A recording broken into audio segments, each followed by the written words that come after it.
Alrighty, so we'll go ahead and get started. Thank you all for being here tonight for another inner hour. Um, so we just did a series a few weeks on the women in the early Jesus movement, and going to be moving on to a new series tonight. You might have seen the flyer.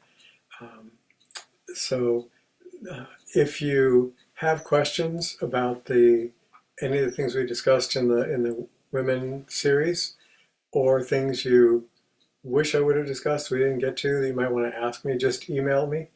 And if I know the answer, I'll be happy to share it with you, or maybe I can point you towards some other research or other places, reference places you can find things that you're interested in if I didn't cover them.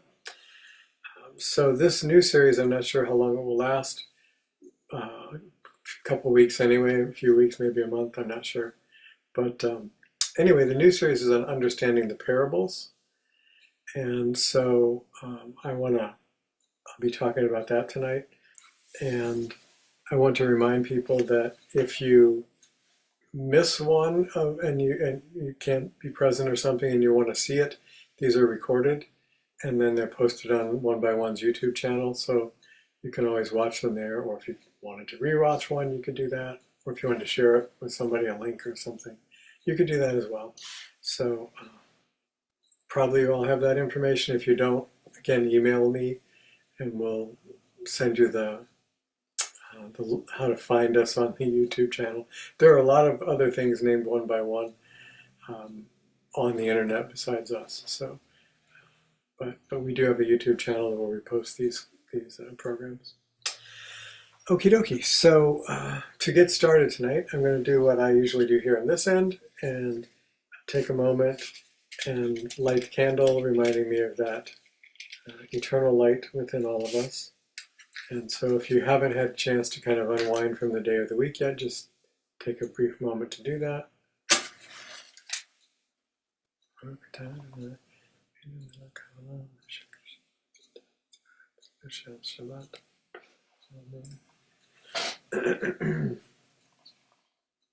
I still have the pink candle from the women's series. I kind of liked that it was time to change the candle. And he put a pink one in for the women's thing. That was nice. Anyway, also, if you saw the flyer announcing the new series, the Understanding the Parables series, you might have noticed that there were several images on it. And I think on the recent announcement put out something like extra points or bonus points or something if you can identify each image with a particular, associate each image with a particular parable. So for any of you who tried that on your own just for interest, you get 1,000 points tonight. And for any of you who are sure you successfully managed to identify all of them, you get 25,000 points tonight. How about that? So for those of you who remember or ever watched an old comedy improv series called Whose Line Is It Anyway? They had points and they opened up every show saying, and the points don't matter. And then they would randomly award points and randomly pick a winner for the night that had nothing to do with anything. So it's kind of the way these work, but congratulations to getting 1,000 points if you tried and 25,000 if you managed to do it right. All right, so back to a more serious vein here. So first of all, Jesus wasn't the only person who ever to use parables, although he's well known for having used them. And so let's start with what is a parable. So a parable is a very simple story, and the point of the story is to illustrate either a moral lesson or a spiritual lesson or a spiritual principle. And so that's the point of the story. And with that understanding, one of the things we want to say at the beginning of the study is that in the parable form in particular, there's a couple of things to that form. One of the things is that unlike just a story, if you tell the story of Goldilocks and the Three Bears, or if you tell the story of the history of flight, or you tell the story of, whatever it is, the story of Santa Claus or one of the stories of the birth of Jesus. When you tell stories, stories typically have a conclusive ending. Parables often don't, in the sense that parables often, while they're illustrating a spiritual idea, principle, or moral lesson, often the parable is in a way left hanging where you need to draw the conclusion. You need to figure out what happened after that. And part of the idea being to think of it as if you're in that. Like how does that apply to you? How does it end for you? How would you end it in that scenario? So some of the parables of Jesus you'll see are like that. The other facet of parables is that the parable can be true without being the incident that the parable describes ever having happened. Parables are not history. They are not factual. They're not attempting to convey facts or things that actually happened. So in some of the better known parables, for example, like the parable of the Good Samaritan, where somebody gets beat up on the road and somebody else helps them. There's a lot more to it, but that's one we'll cover, not tonight. But that's a well-known one. So in the parable of the Good Samaritan, did that really happen? Was there really a Jew who was set upon on the road and beat half to death and robbed? Did somebody from Samaria help him and pay for his recovery? Or did that not happen? That's irrelevant, actually. Historically, it would be interesting if it were an historical story, but it's a parable. So parables aren't claiming that the things described in them actually, historically, factually, literally took place. They're setting a scene, much like a stage play might, if it's not an historical play, and it represents something that conveys a genuine idea, a spiritual reality, a kind of timeless principle or truth, shall we say. So the particulars of the parable, in terms of whether such a thing could literally happen, whether such a thing did literally happen, all of that's irrelevant to the point of the parable, which is to get a message across. So we don't want to look at parables as historical or factual events. Not their intent, and that's not what they do. So a moment ago I mentioned that Yeshua was not the only one to use parables. All great teachers, most of them have used parables, including teachers today. We use parables and stories a lot. So I'm going to just give you one quote as an example. It's from the prophet Hosea, and this is in Hosea 12:10. And it says, this is now the Lord or God speaking, I have spoken to the prophets, and I have provided many visions, and through the prophets I have also spoken in parables. So even God uses parables to get the point across.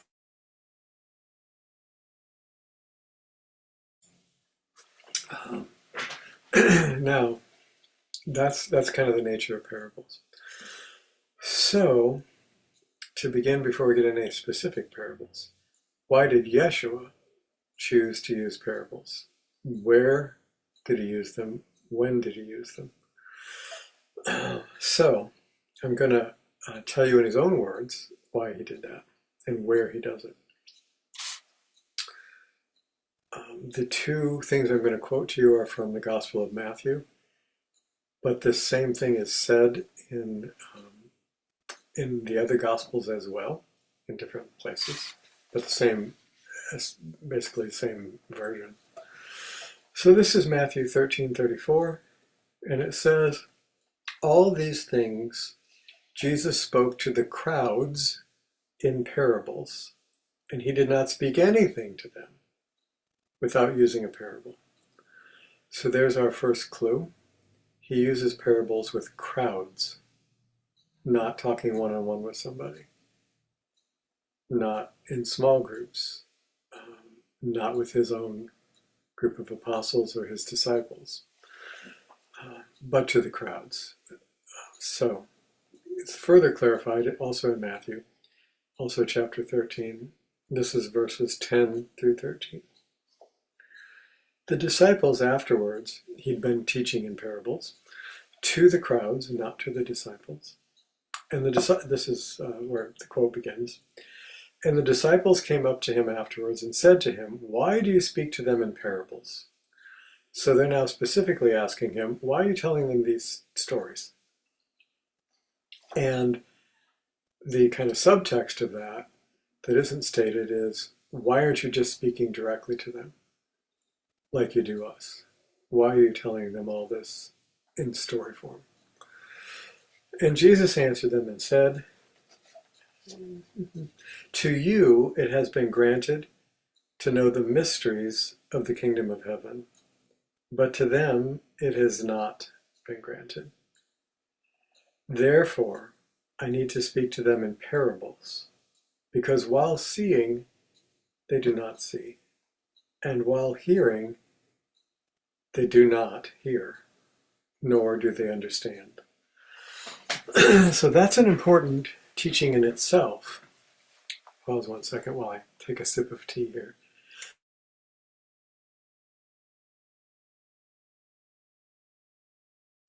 So that's an important teaching in itself that was true not only of Yeshua, but of, in my opinion, all spiritual teachers, certainly most of them. And that is that they have an inner set of teachings and an outer set of teachings. The group of people in what's considered the outer circle, if I can use that term, is always far, far, far larger than the inner circle. This was true of Buddha, it was true of Krishna, it was true of St. Francis, it was true of Yeshua, it was true of Socrates, it was true of Pythagoras, it was true of many other teachers, Lao Tzu. So to explore that just for a few moments, to try to have some clarity on that.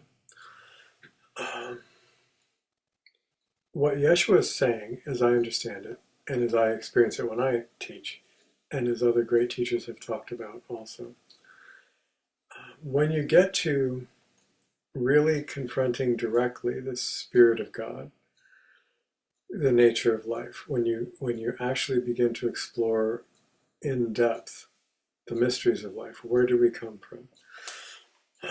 Who are we? Why are we here? What are we doing here? What's our purpose here? Is there a purpose here?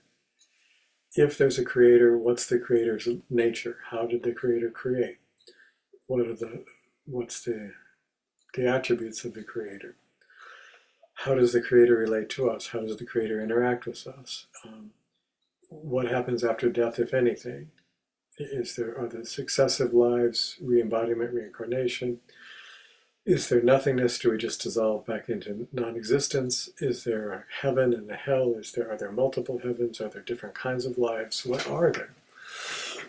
Those kind of questions, quite frankly, are not questions the general mass of humanity wants to explore. So right off the bat, it's a limited number of people who are willing to take that journey. Second of all, that journey requires something else. That journey requires self-awareness. And to discover the spiritual reality of the divine within us, the timeless spiritual principles within us, requires self-analysis, requires self-honesty, self-introspection, understanding, an awareness of ourselves. Not just the awareness of ourselves as we imagine ourselves, which is actually not very helpful. We imagine ourselves to be idiots and fools and worthless and whatever, or we imagine ourselves to be the greatest thing ever, and we're superior to everybody, and we're terrific, and we understand everything. All of those illusions we have about ourselves. That's not what I'm talking about. What I'm talking about is the actual insights into ourselves. The insight into that divine essence in us. What is that? How do we tap into that? How do we feel when we're aware of it and tap into it? How do others in our presence feel when we're consciously tapped into that versus when we're not? And the parts of us that are not that, the parts of us that are this limited human consciousness, this frail physical body, this limited mental understanding, this reactive emotional nature, the self-destructive and sometimes other destructive emotional habits that we have, how we talk to each other in unkind ways, how we don't display compassion but selfishness and sometimes even cruelty or meanness. We have to be willing to look at those things to really make this spiritual journey, to come to a higher state of awareness where we can even begin to hope to understand some of those mysteries that I talked about that we're trying to grasp. And that is not unique to our time and our culture. That's been true of humanity as far back as I can tell. So Yeshua is saying that these people, he cannot directly teach spiritual truth to. He cannot directly help them to enter into the mysteries, come to know their own soul, and come face to face, if you will, with the divine and begin to have those encounters. Because it requires courage, and because it requires constancy and steadfastness and long-term commitment, which many people aren't willing to make, and because it requires a degree of willingness that most people don't have.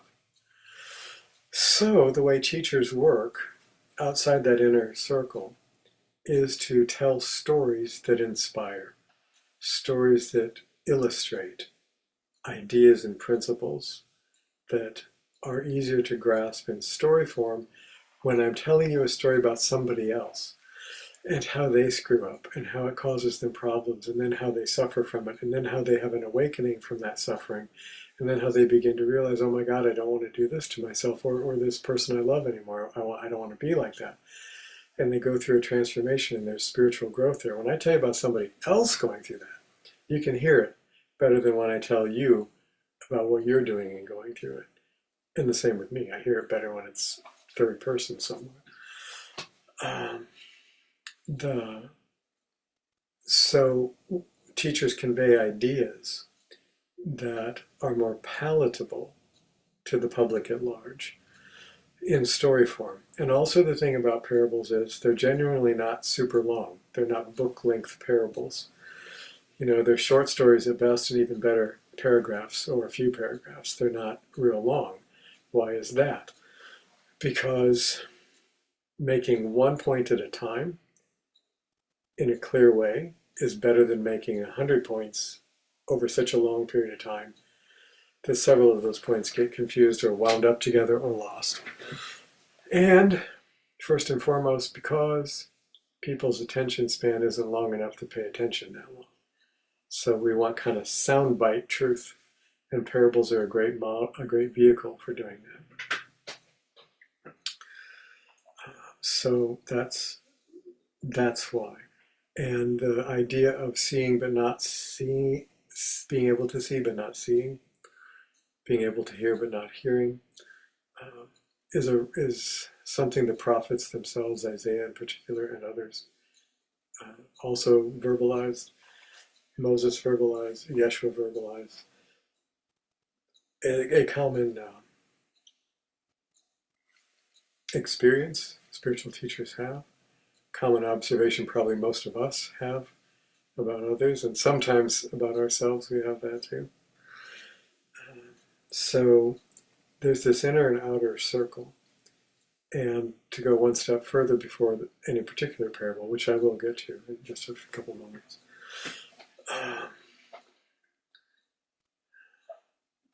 Spiritual teachers come forth at various times in various cultures. when they come forth with a new, wholly new teaching, when Krishna came forth, when these different teachers come forward, early on, Moses was a radically different teaching. Nobody in the age of Moses, nobody in any of the cultures around them anywhere in the Mediterranean had any kind of understanding similar to what Moses brought forward. Almost all of them were still doing child sacrifices to a pantheon of gods and goddesses to appease them. Almost all of them had a pantheistic view of worshiping God in the rocks, in the water, in the sky, in the tree, as opposed to the idea of a singular, beyond our comprehension, pure being that had a creative aspect out of which we came and in which we live. Very unique. None of them had a concept of not working every single day for everything you needed. The concept of Shabbat was a concept Moses brought. Really before Moses, but instituted it in a practice among a people. It was brought in the very beginning. So very unique ideas. When those unique ideas start, there's a central teacher. And that teacher I refer to as a mystic, because the mystic is the one who claims to have, or believes it is possible to have, or says you can have, a direct personal encounter with God, with the living divine. You can do that. That's a real thing.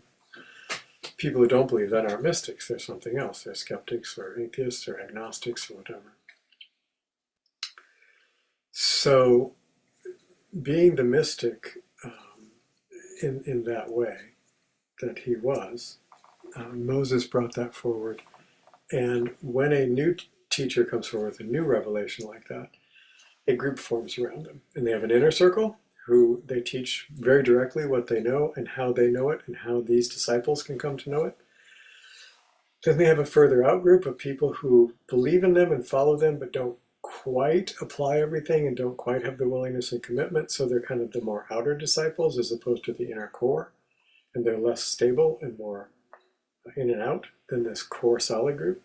And then you have outside that the people who kind of believe and are interested. It's like, yeah, I sort of want to hear that. I don't know. I'll think about it.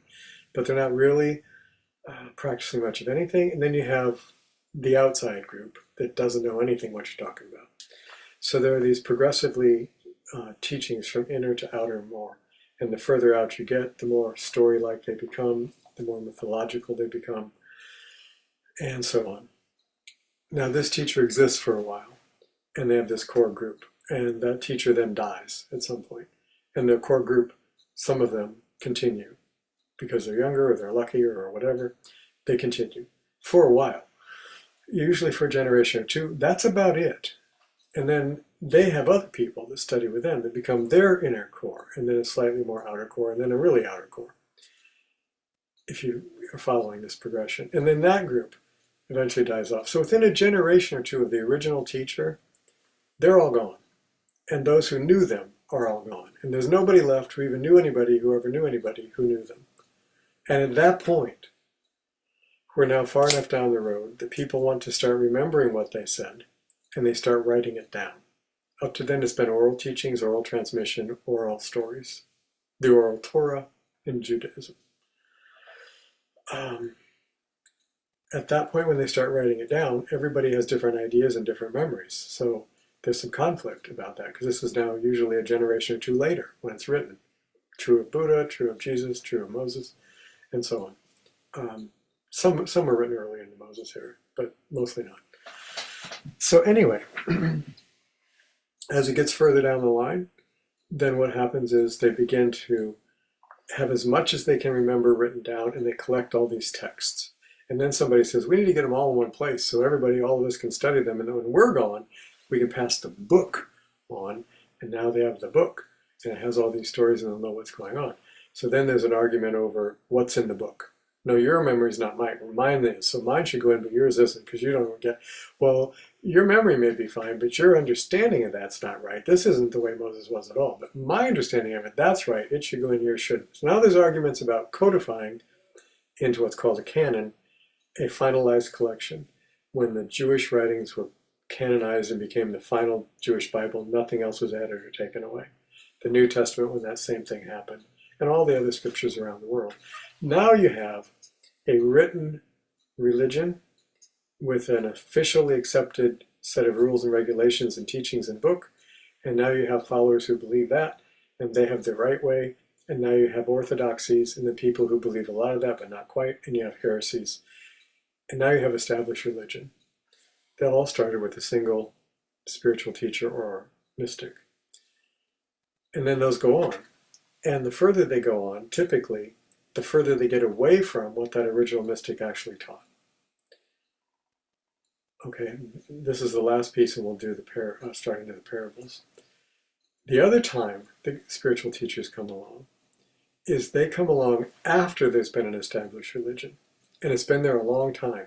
And it has moved quite away from the spirit of and teaching of that first mystic that began it. Buddhism today is very little like what Buddhism was when Gautama started his teaching with his disciples. Christianity today is nothing like what the first movement with Yeshua was when he was alive with his disciples. Judaism today is very much not like Judaism was when Moses was around. For one thing, there's no temple, and like 75% or more of their laws and commandments and activities all had to be done in the temple, which doesn't even exist. Very different Judaism today than it was back then. So once there's an established religion for a long time and they start getting away from the core original teachings of that mystic, then some other mystic comes along in that very fundamental, long-established history religion and say, here's a new thing. This is, and it's not new. Here's what this originally was. This is the inner meaning of your religion. This is the inner essence of what your religion was all about when it started. This is what the founders brought forward initially. Let's get back to that. Let's get back to the original teachings and practice and understanding.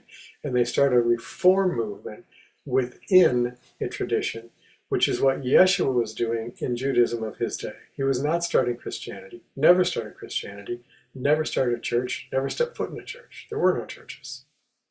It was a Jewish movement while he was alive. In Judaism, there's somebody called the Baal Shem Tov, did the same thing in the late 1700s in Eastern Europe. It was a reforming mystic within a tradition to kind of revitalize that tradition and bring the mystical core of it alive again. And when those teachers come back to establish religions, they always, historically, to the best of my knowledge, there might be exceptions, have been opposed by the religious authorities. Yeshua was opposed by most of the religious authorities. The Baal Shem was opposed by most of the religious authorities.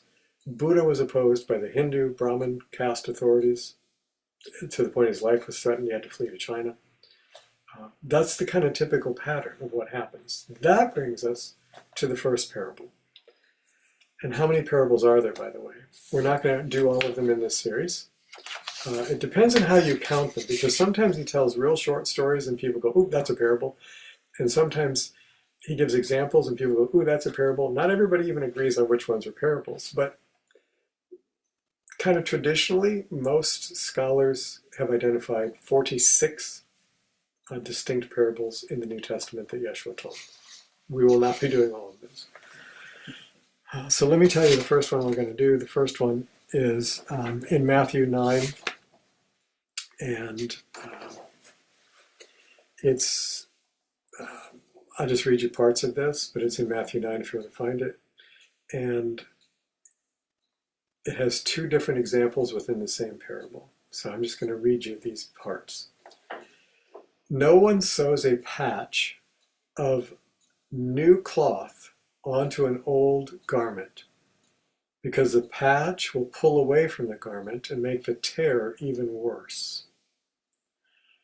So that may not make sense to us today with the fabrics that we use today, but the fabrics they use today, which were largely skins, when you had an old garment that was now stretched and worn and dried out and it had a tear in it, if you put a patch over a big section of that garment with a new piece of skin, which wasn't dried yet, as it dried, it shrunk and it would begin to pull away from that other garment and create big tears in it, and it didn't work.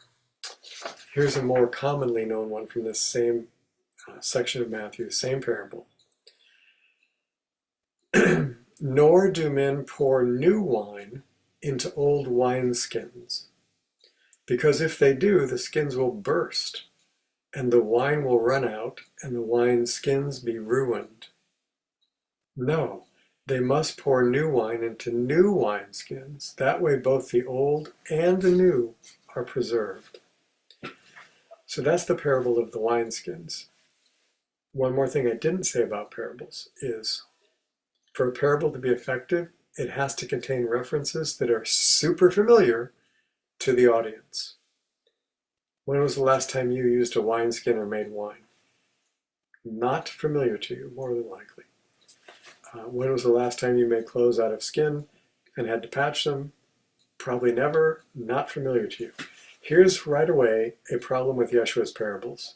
They were all told to a primarily agricultural community entirely made up of Jews practicing Judaism in first century Israel. Do you know how many of those references every day that they did that they knew? If he talked about doing the Shema 3 times a day, every Jew he spoke to, whether they were particularly faithful or not, every Jew he spoke to would know exactly what he was talking about. Would you? Probably not. When he talked about a particular festival at the temple in Jerusalem, would you know what that was? What it was like? How to get there? What the festival involved? What sacrifices were needed? Probably not. Everybody he talked to in his circle did. So when he talked to people about sheep, he had tons of shepherds in his audience and tons of people who knew shepherds in his audience or lived next to shepherds in his audience or had shepherds in their family. These references were very common. They're not to us. And therefore, we can easily misunderstand the references because they're not references to us. They're like, well, what's a sheepfold? What's the gate in the sheepfold? I don't know what that is. Well, if you don't know that, it's hard to understand the parable. And they all knew these things. So that's an important point I failed to make before. So back to this particular parable. This is just my take on it. The other thing about parables is they're kind of like symbols in the sense that there's not a right answer to a parable. If you and I both read that parable and you come up with something totally different than I do, doesn't mean that you're right and I'm wrong. Could mean that. Could also mean I'm right and you're wrong. Could mean we're both wrong. And it could mean we're both right. Because it's not,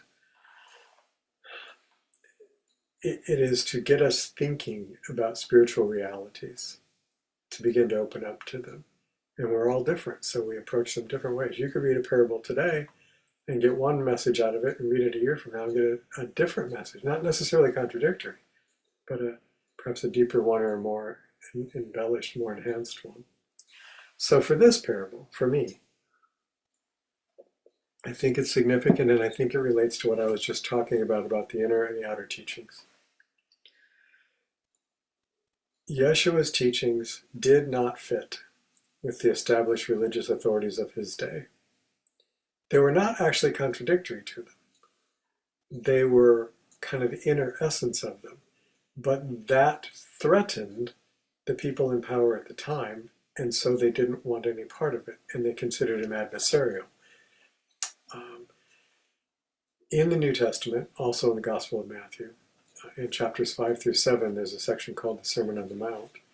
He says many things, and what he says in what's called the Beatitudes, which is chapters 5 and 6 of Matthew, he starts every one of them, well, not every one of them, most of them, by quoting Moses, actually. You have heard it said that you shall not commit murder. By the way, that was the word in Hebrew, not kill. It didn't say thou shalt not kill, it says thou shalt not commit murder. You shall not commit murder. And then he doesn't say, and Moses was wrong. It's just fine to do that. I'm here to tell you, just ignore that. He never ignores the law of Moses, never encourages anybody to ignore the law of Moses, encourages people to keep and observe the law of Moses, never speaks against it ever. What he does do is try to get at the core of that, which is what I was trying to describe before. Mystics, reformers bring us back to the inner core of our teachings. So what he says is, you've heard Moses say, you've heard it written that, you shall not commit murder. But I tell you, you shall not hold hate in your heart against your brother. What's that got to do with murder? That's probably obvious. The more we hold hate in our heart and nurture it and cultivate it and give into it, what's likely to be the response of that? Violence, either verbal or eventually escalating into physical, and perhaps even physical injury or even murder. People, you can kill somebody accidentally. You cannot murder somebody accidentally. So if there's murderous intent, there's some kind of hate going on there. So what he's saying is, it's good to not murder people, but if you can begin to not feed hate in your heart and begin to purge that from that, you're not going to need to worry about restraining yourself from murdering somebody, because you're never going to want to. He says, you've heard it written, or you know that it's written, you shall not commit adultery. But I say to you, you shall not hold lust in your heart. Why not? Because that's the beginning of that kind of an action. So what he's saying is, he's not saying do the actions that Moses said don't do. He's saying don't do the actions Moses said don't do. Do the actions Moses said to do. But where do those arise? What is the motivation of the heart? The motivation to do good also arises from the heart. The motivation to extend compassion also arises from the heart. The motivation to commit adultery is because you're holding lust in your heart. So what we hold in our heart manifests in our actions. That's what Yeshua is saying. What you hold in your heart manifests in the actions. It's good to stop the actions. In fact, if you can't yet clean the heart, at least stop the bad actions. That's a step. Do that. But don't stop there. Keep going further inside. Keep getting to that inner core and begin to purify that. And that's what all the mystics have done. So what he was saying, the new teaching, so to speak, which was really just a regeneration, but the new teaching was the new wine that he was bringing forward. He talks about the new wine. He talks about the new life. He talks about the new covenant. Not that these things were opposed to what Judaism was doing or teaching. These were trying to regenerate within Judaism that inner spirit and that understanding of the core of which all of this arises. So that inner core was what he was trying to get to. And that inner core, that's the new wine, these new teachings. And it simply didn't fit in with the now there were religious authorities, don't misunderstand me. Plenty of Jews love Jesus, and plenty of religious Jews love Jesus, and plenty of religious Jews in authority love Jesus too, or were at least curious about him and tried to understand him as a rabbi and what he was teaching, and many of them actually followed him later or followed him secretly because they were afraid of repercussions. But overall, the majority of those in religious power in his day, particularly the ones in the high seats of power in his day, like Caiaphas and Annas and Herod and others. Herod was not a religious authority, but a secular one. But they were very threatened by what he was doing, and they saw it as adversarial. So they're the old wineskin, the old dried out, stretched, cracked wineskin. And trying to put this teaching in there didn't work. It wasn't accepted. It didn't work. And he tried that. So I think one of the things he's trying to say here is, don't think that what I'm teaching and what you're learning and the way you're going to live, don't think that's going to fit in at the temple, because it's not. Don't think it's going to fit in with the religious authorities who are in charge right now, because it's not. And if you try to do that, you're going to end up losing this new teaching because the wineskins are going to burst. They won't be able to put up with it. And you're going to have consequences from that. So you're going to lose this new teaching and possibly put yourself in danger. And you're also going to damage the old wine that they do hold, because traditions do hold something important. They might have moved far away from the mystical core of things, but there are certain values, like family values, like moral values, like don't steal, don't kill, don't commit adultery, don't lie about people. Whether they're at the mystical core from which all this grew or not, they maintain those traditional values. That's important. Churches today in Christianity that many non-traditional Christians badmouth all the time, with some reason, but they often fail to see there's a tradition they're holding that's important and that's valuable and that is accessible to people who aren't willing to go to the lengths a mystic is to follow the spiritual journey. There are people that will say, okay, I probably shouldn't cheat in my business. They'll do that. Will they meditate and pray and study? No. But will they not cheat in their business? Yeah, they'll do that. Traditions hold these cores of things that are really valuable for society to continue as a civilization. So not a great idea to badmouth them and try to tear them down. They're doing something really important, which Yeshua understood and was saying, if you try to make them be like us, you're going to lose us and damage them. And then both are lost. Both the old wine and the new wine are both lost.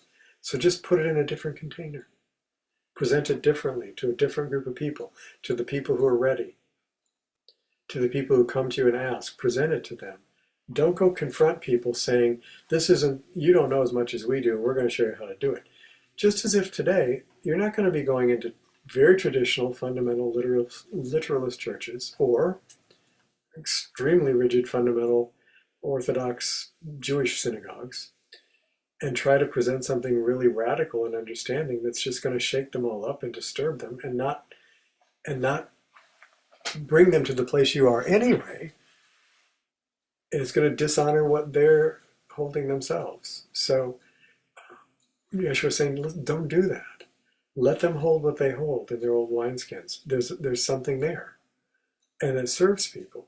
But this new teaching, this new wine that I'm offering to you, offer that to anybody who's thirsty and willing to drink of it. But don't force it into anybody's throat, because you'll just damage them and they'll want to damage you.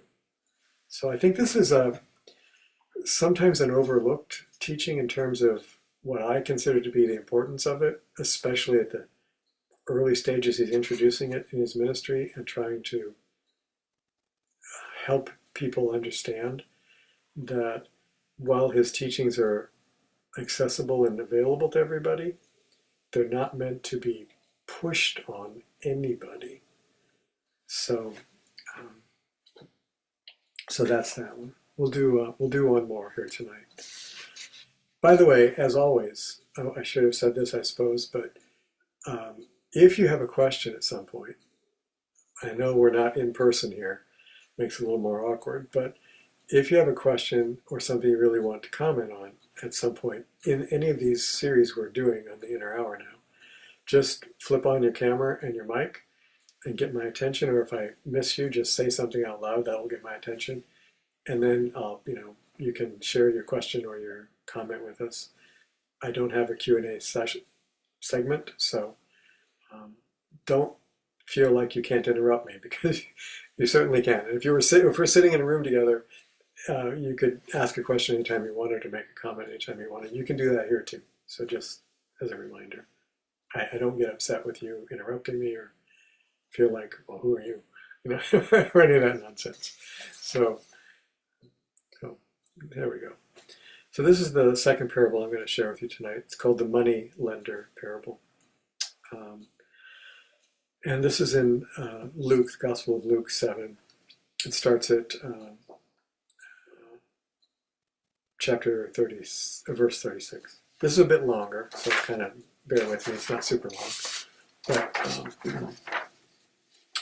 one of the Pharisees, who was one of the large Jewish groups of the time, most of whom did not like Yeshua's teachings, some of whom very much did, One of the Pharisees invited Yeshua, well, it says Jesus, invited Jesus to have dinner with him. So Jesus went to the Pharisee's house and reclined at his table. When a woman who had lived a very sinful life in that town learned that Yeshua was eating at the Pharisee's house, she brought an alabaster jar of expensive perfume and stood behind him and began weeping. And her tears began to fall upon his feet. She then wiped her tears from his feet with her hair, and kissed his feet and poured the expensive perfume over them.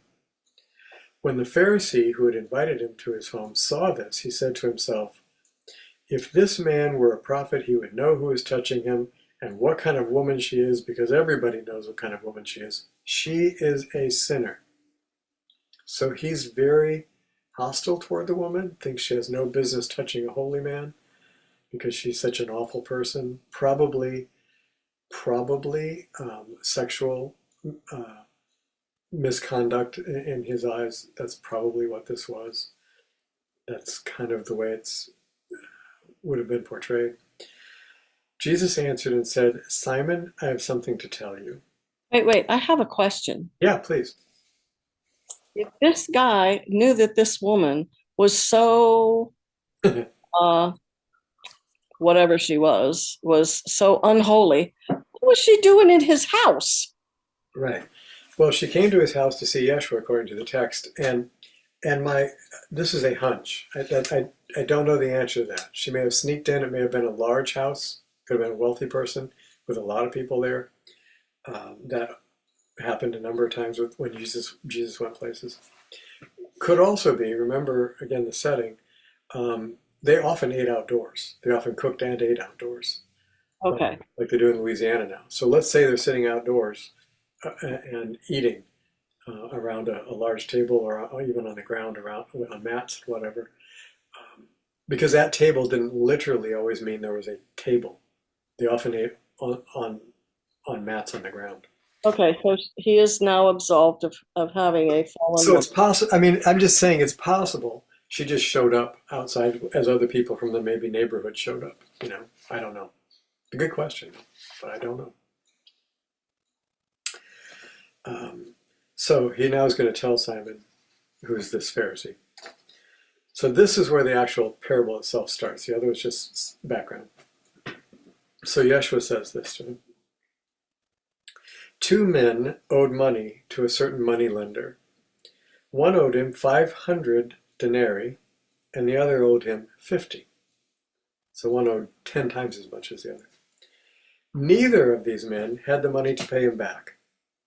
So this moneylender canceled both their debts. So they didn't owe him anything now. Which one of them do you suppose was more grateful? Simon said, "Well, the one who had the bigger debt canceled." And Yeshua said, "That is correct." Then he turned toward the woman while speaking to Simon. "Do you see this woman? I came in," well, now it's into the house, so I guess he was in the house. "I came into your house. You did not give me any water to wash my feet, but she washed my feet with her tears and wiped them with her hair. You did not give me a kiss, but this woman from the time I entered has not stopped kissing my feet. You poured no oil on my head, but she has poured perfume over me. And therefore I tell you that her sins, which are many, have been forgiven, because she loves so much. He who has been forgiven little in his life loves little." And then he turned to the woman and said, "Daughter, your sins are forgiven." So this is a typical example of Yeshua's parables, where he's telling a story about someone that's nobody real, that none of them know. The two people who owe a lot of money. One owns 50 denarii, which is substantial, and 500, which is enormous. And they're both forgiven. So they're both tremendously grateful and love this guy for forgiving their debt. And the one who's been forgiven the huge debt loves him and appreciates him even more for doing that. If you actually literally imagine literally owing somebody $500, you owed somebody else $50,000, and they said, "That's fine, you don't have to pay that." I mean, I don't know about you, but that would be significant to me. And then he takes this generic story of somebody else, makes the point the one who's been forgiven most is most grateful and most willing to forgive others. And then he turns it back on the person that's present and goes, "This woman has just done that, but you didn't. You didn't do that."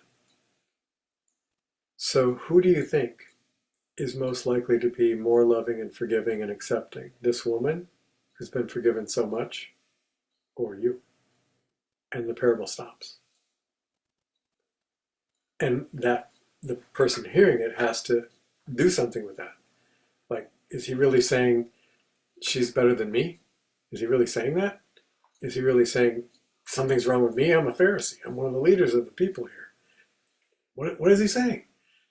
And he stops there because now he's taken this principle, which he's illustrated in a story that's not connected to anything real, brought it present to those who are here, showed them how it applies to them, and then left it hanging because others there were also thinking, am I more like the woman or more like this guy?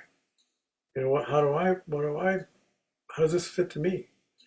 And they start remembering incidents in their life where they maybe have been forgiven a lot, or maybe they haven't been forgiven at all, and what that feels like. So that's the way Yeshua worked with parables. He would first create the distance so people who didn't get immediately offended and shut down. It wasn't that he was so much concerned about them being offended as shutting down, and make it in this third person out there, somebody else we don't know, just this fictitious thing. And then there's a principle, then I can go, because it doesn't relate to me and doesn't threaten me. It's like, oh, wow, I get that principle. Well, of course this person would be more gracious, having had more grace extended to them. Okay, I get that. And then saying, and here tonight, in this room, at this dinner, this is what just happened. Did you notice it? Do you see how that relates to the story I just told? And people are going, oh, yeah, I do see how that relates to the story I just told. So she has this big checkered past that everybody's judging, and you're saying she's forgiven. That's a lot. And if somebody's not forgiven or forgiven very little, they're probably not going to be as inclined to extend forgiveness and love and compassion to other people as when they've really experienced what that means. Okay, I get that. And then taking a step further and going, so where do I fit in this parable? What can I take away from this? Powerful things to people that were really present. Sometimes powerfully upsetting. And all of his stories don't have happy endings, and sometimes the people he's telling them to get really ticked and just leave. Literally, I mean, they're angry and leave. Sometimes they're scared and leave. Sometimes they stay and listen and grow from it. But they don't always have the result you might think they don't all have happy endings. So this is one very typical example of how Yeshua worked. He's talking with somebody. He's trying to share this new understanding that he has with them. Something happens in the moment that's a great teaching moment, a great illustration of something. And so he stops and says, let me tell you a story. And he invents, brilliant teacher, invents a story on the spot that exactly takes use of this situation that they've just witnessed, but puts it at distance so nobody sees themselves in it at the beginning, so they can just look at the principle as opposed to getting personally involved at that point. He gets the idea across. Once they get the idea, then he starts bringing it back to, and here, do you see what was just happening here? And people start going, oh my gosh. And then they start taking it personally, but by then they've already entertained the notion. They have an opening to it. And maybe that opening allows them to look at themselves in that story. And maybe it allows them to have a deeper awareness and a deeper realization of the value of what they're doing, or how what they're doing is hindering themselves and others, and do they want to keep doing it that way? So I think this is another good one to start with, because that's kind of the nature of what he does with the parable. He witnesses something that people aren't understanding, immediately invents a story. These stories, by the way, are not ones we hear other people telling. We don't hear Moses telling these stories, or the prophets telling these stories, or other people. Until after him, there are people repeating that story. But these appear to be not ancient stories he's retelling. These appear to be like his creations. And if that's true, and he did most of them on the spot in response to something happening, that's really pretty incredible. And then again, creating distance so people can see the point without being personally offended, and then begin to say this was a situation we were just in, so people can see the part they played in it and actually begin to look at themselves. So, alrighty, I hope that's helpful, and I hope you'll join me for next week and for a few more weeks to do a number of these parables, and I hope you find them meaningful. And some of the parables will have, like that one was relatable because we probably all owed money at some point in our life. But some of them will have first century references, many of them. That one of the reasons I will present some of them is because they'll be parables you've heard, and I'll try to clarify what some of those references were and how those people in his day would have heard it, so that we hopefully get a more accurate understanding of it. Alrighty, so let's just draw this to a close here and take a moment of quiet and just reflect on anything you heard that may have moved you or touched you in some way, or perhaps any understanding or insight that may have come forth for you tonight at all, including questions that you just may want to look at more deeply if questions have come up. Let's just take a moment of quiet together.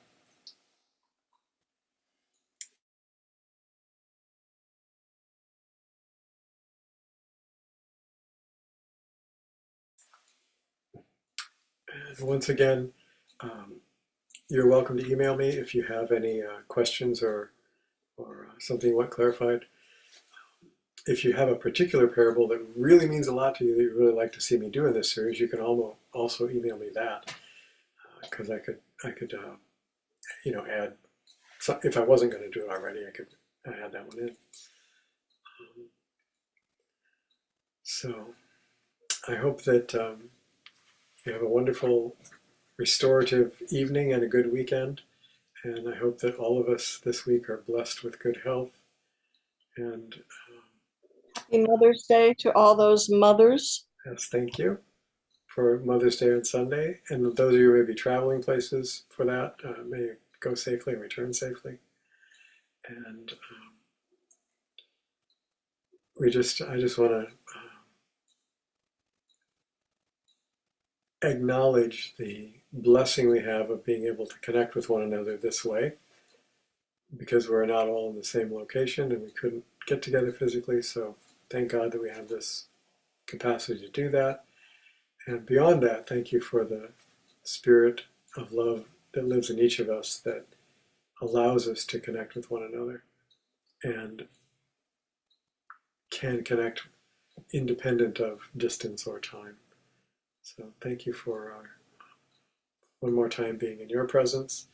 Thank you for supporting this work. We appreciate it. And as always, if you can and are inclined to donate to One by One, that's really helpful. There's no fee for these, but we have fees to do them. The time involved, and then the internet fees and all those sorts of things. Some of you do, by the way, support that, so I very much appreciate that. But if you can support the work we do financially, that's how we can keep doing it. So thank you for those of you who are already doing that. All right, I will end the recording and wish you all well until we see you again. God bless.